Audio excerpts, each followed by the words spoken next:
The following speaker is an outspoken conservative activist and is the chairman of the Coventry Republican Town Committee, a member of the CTRA, NRA, CCDL, and holds a bachelor's in business economics and finance from the University of Connecticut. He is running for town council this year in his hometown. He and his wife recently welcomed their first child, Nathaniel, who was born just a short time ago on June 29th.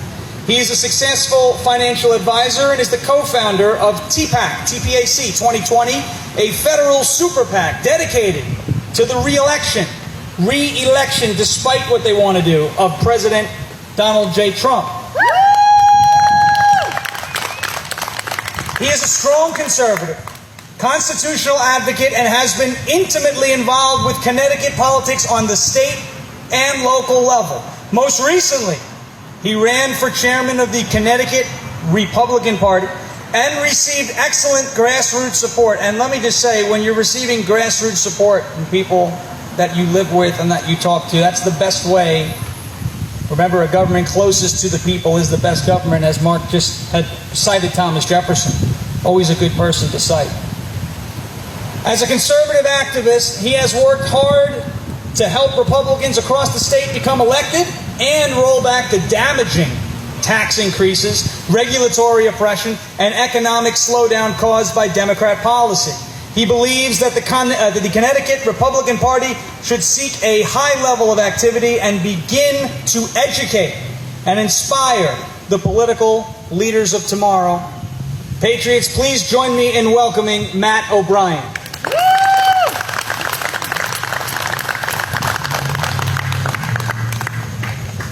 Thank you very much. This is a beautiful venue. I'm so glad we could all be here today. I like that sign over there. The left cares about their party. The right cares about our country. It says it all right there. Yeah, please.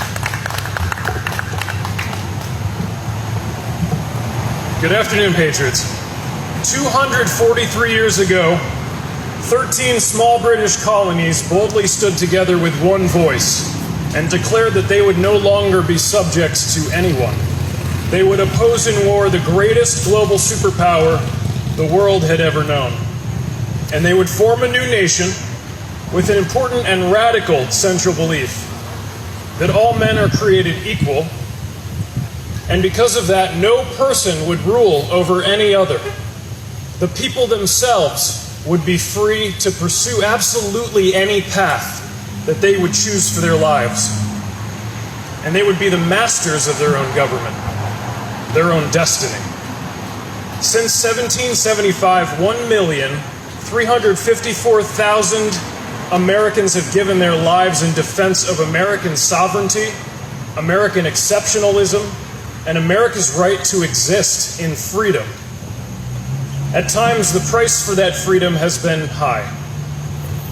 But we've never been unwilling to pay that price. America is a miracle.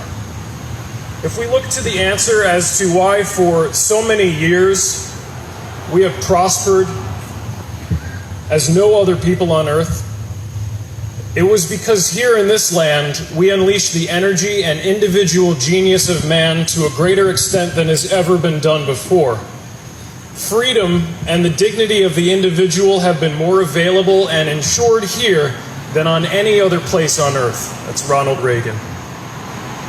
The right will never accept socialism.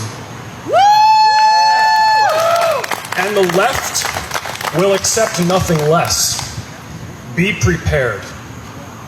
Those on the left will never allow a Trump victory, even should we win the popular vote and the Electoral College. The left will go absolutely insane, deploying every insurance policy weapon at their disposal to undermine the president. Antifa, the military arm of the Democrat Party, has not spent the last 3 years practicing and organizing merely to sit on the sidelines. They have used the time to mobilize and learn tactics while probing to find out what government will allow, media will trumpet, and the public will endure. The Sterling resistance has morphed from pajama boy blobs of perpetually offended little dictators and pussy hat sporting screamers into balaclava wearing Avengers who crave the opportunity to put deplorables in their place and give you the government they think you deserve, good and hard. They will flood the streets after a Trump victory in their Antifa costumes, looking to bust the heads of anyone near enough to become part of their 15 minutes of YouTube fame. Be prepared. Riots will begin in liberal cities, including in Connecticut, where political leadership will provide them a measure of protection against identification and arrest. Antifa will be called the new founding fathers by the media. Blood will be spilled. China, Iran, Russia, and Venezuela will plead for calm and offer to mediate the ever-evolving humanitarian crisis. Be prepared. Should Trump not be reelected, the new president will issue executive orders throwing open our borders, banning fossil fuels, and of course implementing common sense gun control. They will start with universal background checks and a gun registry. Eventually, the new president will overreach, signing an executive order of gun confiscation, euphemistically called mandatory buybacks. I don't remember ever buying my guns from the government. Antifa will be tasked with flooding the streets in support of seizing these weapons of war. Media will declare it's the will of the people. For the right, that will be the last straw. We will not allow America to go quietly into the night. For once Obama will have been proven correct. Americans do cling to their guns. Be prepared. We face a new kind of enemy today. Everything we value is under attack. This new generation of Democrats seek a socialist nation. A nation that desires to take our homes, jobs, health, rights, families, and liberties, and make us wards of the state, casting us into shells of our former selves, irrelevant participants in our own lives. And it is then that we will lose our freedom. I'm not willing to lose any more freedom.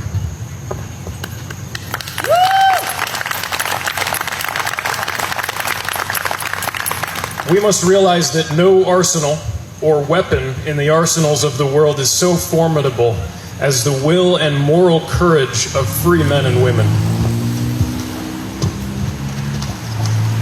It is a weapon that our adversaries, both abroad and here at home, do not have and cannot understand. It is a weapon that we as American patriots do have. How do we fight back? Today we're graced with living under ROL, or rule of law. Our system, however dysfunctional and sometimes corrupt, is still working, thank God. In Connecticut, we must continue to find leaders to run for office who are willing to put their name on the line at risk of being humiliated, scorned, ridiculed, for those among us unable to speak for themselves. Where are the future leaders of Connecticut? Because we need you to step forward now. We're suffocating. This is what it feels like to lose freedom. I'll summarize our common purpose here today. It is the very same purpose that our founders had 243 years ago. Freedom from government and American sovereignty. We have every right to have a nation, uphold the Constitution, defend our borders from foreign invasion, speak freely our opinions without fear, live in peace, reject globalism, and exercise our unalienable right to bear arms and defend our families. We will never surrender.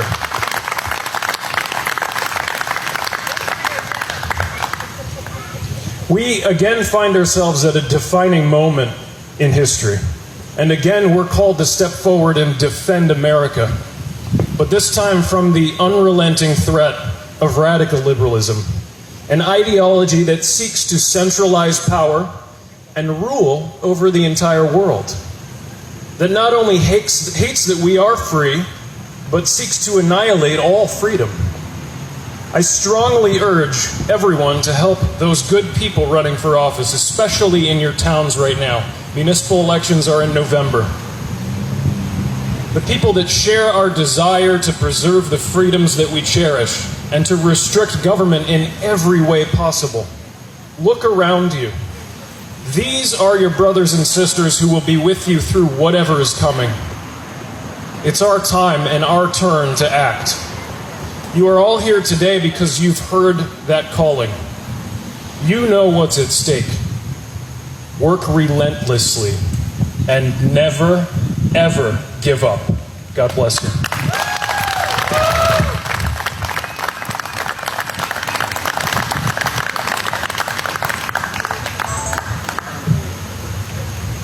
Ladies and gentlemen, give it up for Matt O'Brien.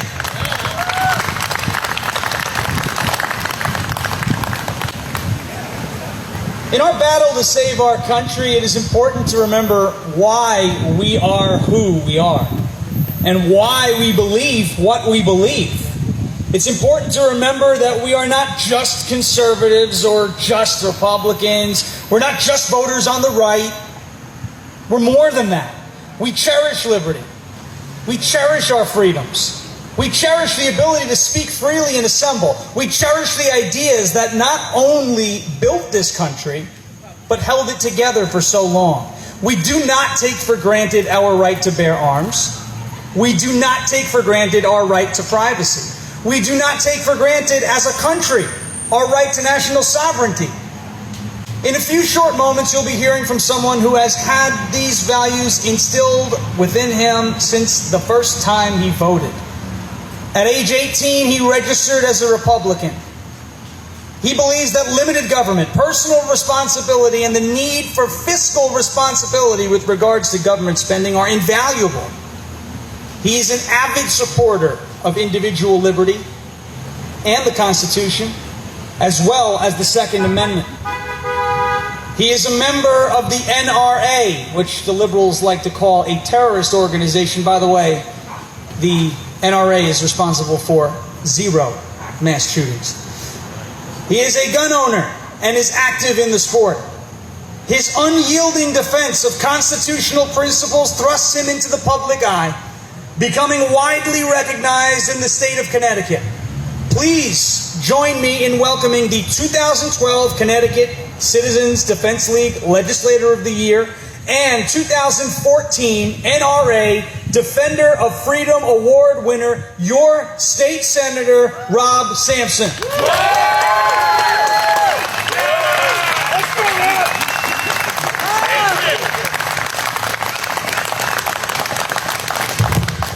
Good afternoon, everyone.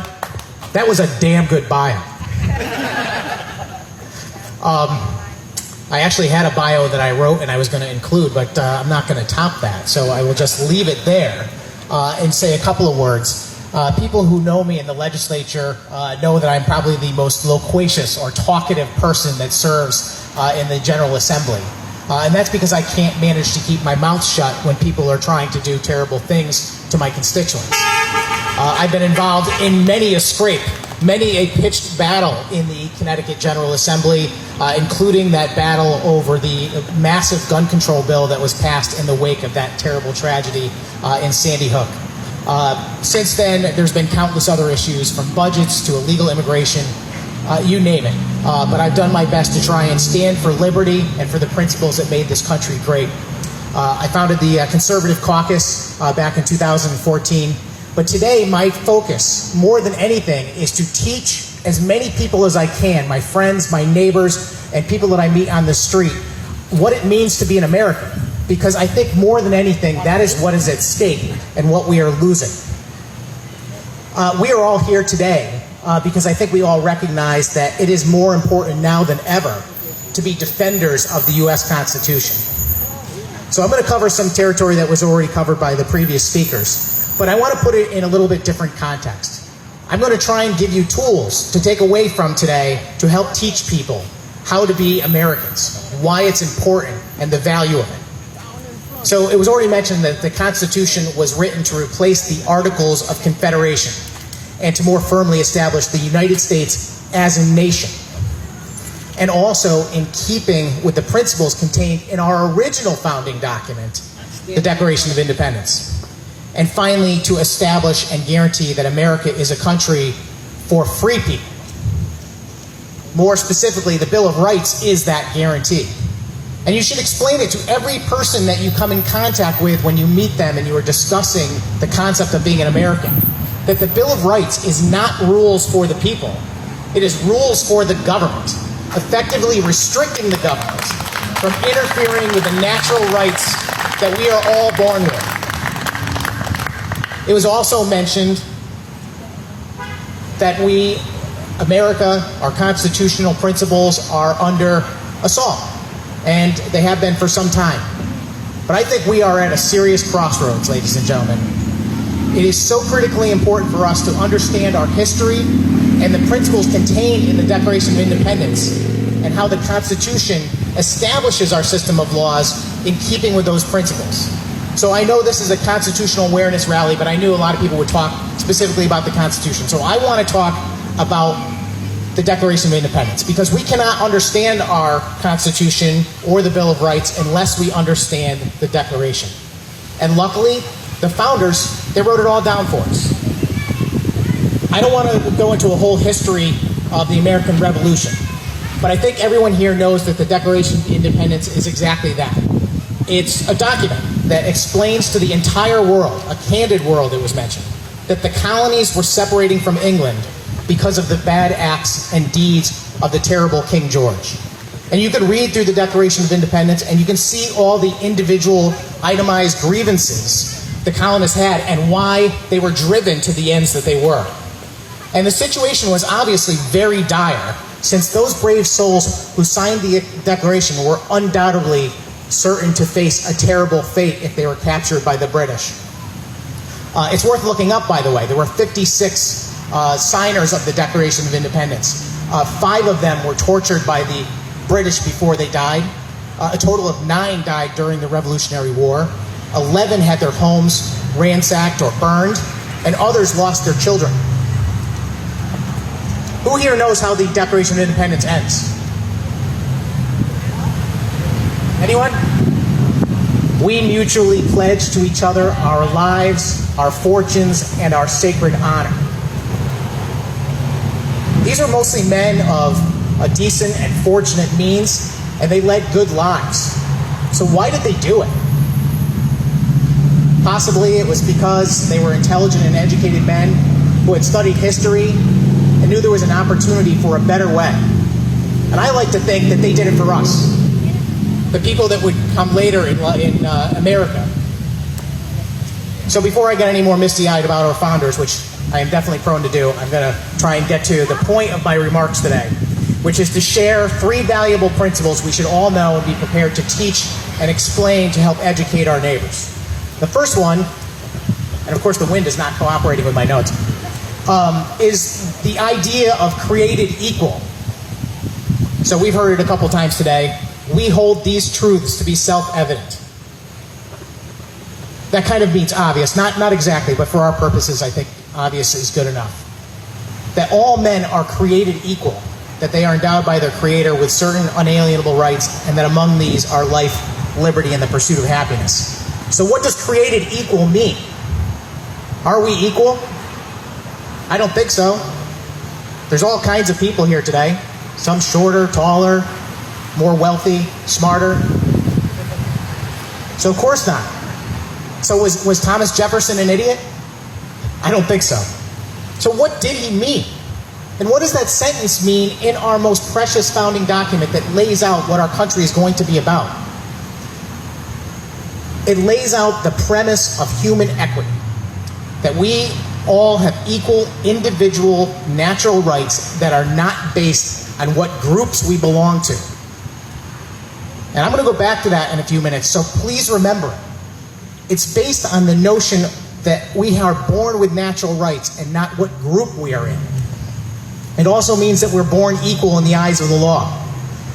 It also means that our minds, our bodies, and our labor, the effort that we put in, all belong to us as individuals and not to our government. It's a whole separate issue, and maybe if I come to another one of these things, I can talk about it more. But it's interesting to note that Abraham Lincoln brought this same set of words up during the Gettysburg Address. 407 years ago, our fathers brought forth on this continent a new nation conceived in liberty and dedicated to the proposition that all men are created equal. Now, we all know those on the left that are determined to undermine our founders. But here's an example where on the exact issue of slavery, Lincoln chose to reference the words that began our country. So the second principle is limited self-government. The very idea that government is responsible and accountable to the people themselves. It says right in the Declaration that to secure these rights, governments are instituted among men, deriving their just powers from the consent of the governed. And of course it goes on to say that the people have the right to alter or abolish that government if it doesn't meet those ends. So I just said it, so I hope someone was listening. What is the purpose of government? That's right, to secure our natural rights. To secure these rights, it also says the government requires the consent of the governed, which basically means that no person has authority over another. And incidentally, that extends to another very important principle, that no one has the right to the wealth or work of another person. And finally, no one is exempt from our laws. Under the Constitution, we have the rule of law. And the final principle I want you guys to walk away with today is the notion of capitalism. Capitalism, Ron? That's not in the Declaration. That's not in the Constitution. Yes, it is. What is capitalism?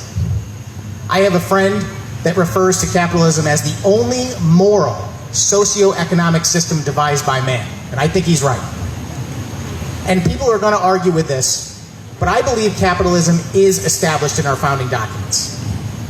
The definition of capitalism is where a free people, pursuing their own individual happiness and pursuits, use their ability to produce, whether it's products or services, so they can exchange with others, also doing the same thing, producing for the purpose, all for the purpose of improving their own lives.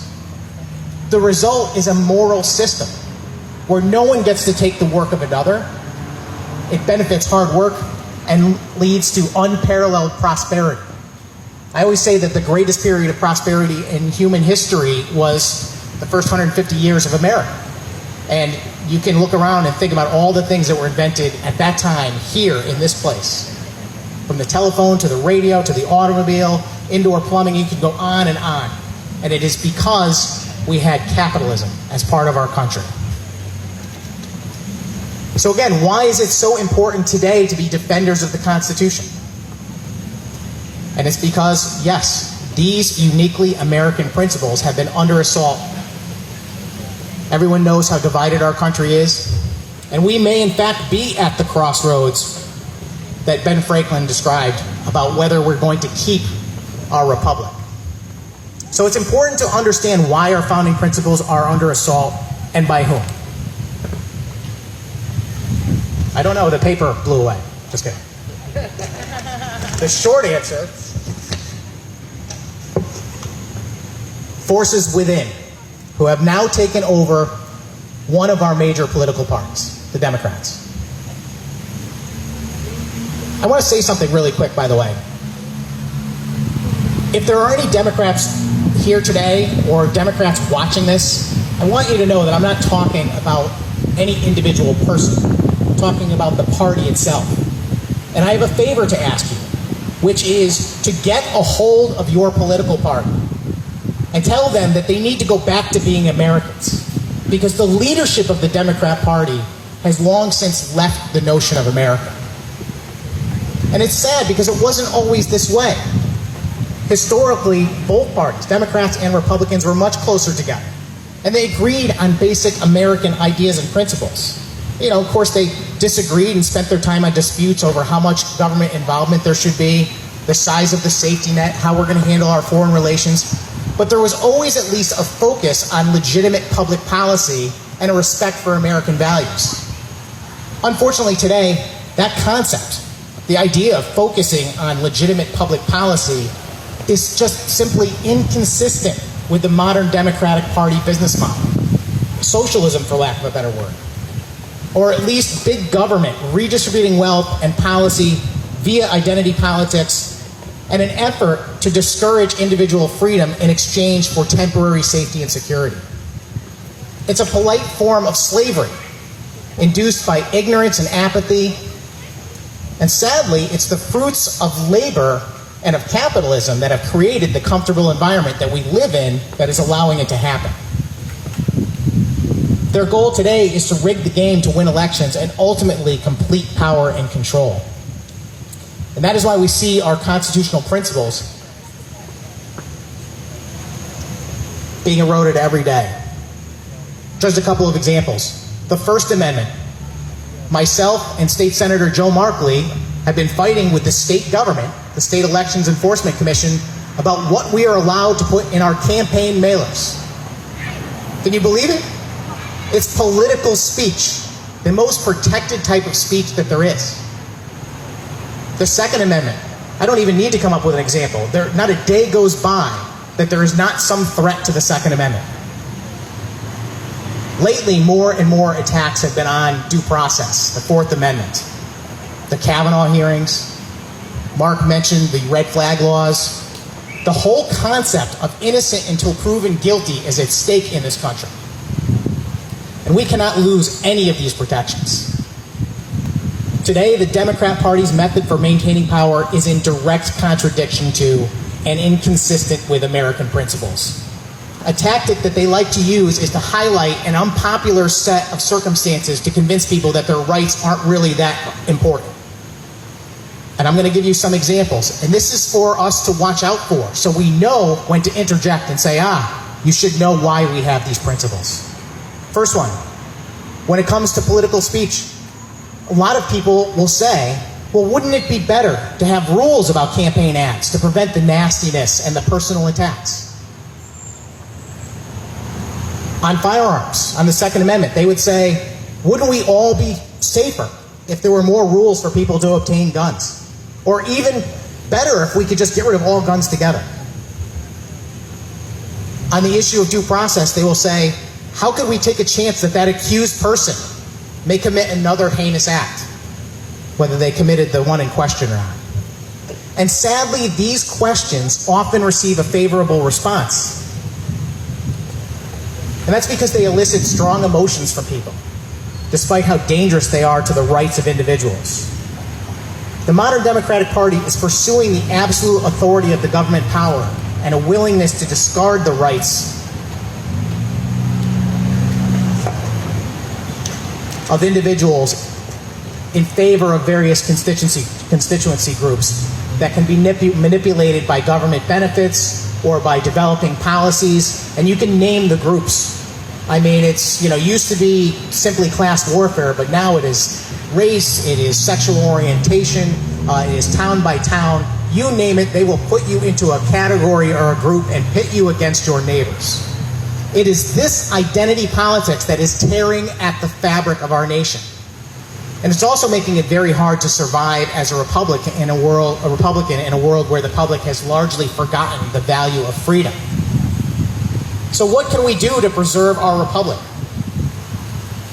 I think the Republican Party is still the only viable choice, and that's why I've chosen to run for office as a Republican. And partly because as long as I'm there, I have the ability to influence what the Republican Party stands for. But I know they're imperfect, and not counting the mistakes that some make willfully. We don't have candidates in the city sometimes, and there's always a lack of resources to reach the whole segments of the population. So that means it's up to us, the people that are here today, to teach other people, regular Americans like us, to teach other regular Americans the principles that we've just discussed. So please, take that with you. Teach everyone you know the principles that we just talked about. Teach them that our founding documents are not racist, that they establish that all men are equal in the eyes of the law. Teach them that the answer to almost every policy problem is to shrink government and let the free market work. Teach them about the importance and value of capitalism, which is the other integral part of our greatness. Teach them that mob rule is dangerous and the things we need to protect are the unpopular things. And finally, teach them that These are the reasons why we live in the greatest country on earth, and that none of us should ever take it for granted. Thank you all for being here today and standing with me in defense of our nation and for the principles that we all love and believe in. God bless America.